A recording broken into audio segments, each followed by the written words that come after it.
Hello बच्चों, बात करते हैं चैप्टर जो आपका सेकंड है sexual reproduction in flowering plants. उसकी कुछ इंपॉर्टेंट इन्फॉर्मेशन। एंथर की जो वॉल्स होती है वो चार होती हैं। First is outermost is epidermis, then endothecium, then middle layer and tapetum. चार लेयर्स हैं। एपिडर्मिस प्रोटेक्टिव होती है, यूनिलेयर्ड होती है। Endothecium protective and fibrous thickening होती है अल्फा सेलुलोज की, और ये हाइग्रोस्कोपिक है, और ये हाइग्रोस्कोपिक होने की वजह से मॉइस्चर एब्जॉर्ब करती है और एंथर के डेहिसेंस में हेल्प करती है ताकि पॉलन रिलीज हो।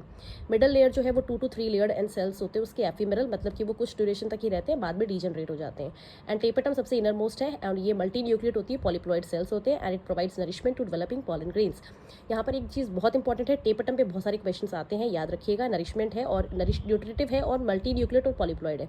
और एनसीईआरटी की एक लाइन बताऊंगी जो एनसीईआरटी में लिखा है कि आउटर 3 जो है लेयर्स वो प्रोटेक्शन का काम करती है और डेहिसेंस का काम करती है, और टेपेटम नरिशमेंट का काम करती है। पर आपको याद रखना है डेहिसेंस सिर्फ एंडोथीशियम कराती है, आउटर 3 नहीं कराती। बट क्योंकि हमें एनसीईआरटी से पेपर आएगा तो एनसीईआरटी वाली लाइन्स ही करनी है। एक बार फिर से बोल रही हूँ, सुन लीजिए। आउटर 3 लेयर्स एपिडर्मिस, एंडोथीशियम और मिडल लेयर, ये प्रोटेक्शन का और डेहिसेंस का काम करती है, और टेपेटम नरिशमेंट का काम करती है। नीचे मैंने बताया पॉलन शेडिंग किस में कहाँ होती है, किस स्टेज में होती है, याद रखना बहुत इंपॉर्टेंट है। 60% एंजियोस्पर्म्स में पॉलन शेडिंग 2 सेल स्टेज में होती है जिसमें वेजिटेटिव और जनरेटिव सेल मिलता है, और 40% एंजियोस्पर्म्स में पॉलन शेडिंग 3 सेल स्टेज में होती है, जब आपका एक तो वेजिटेटिव सेल मिलेगा और जो जनरेटिव सेल है वो 2 मेल गैमेट्स में कन्वर्ट हो चुका है। तो this information is important for you. Thank you so much.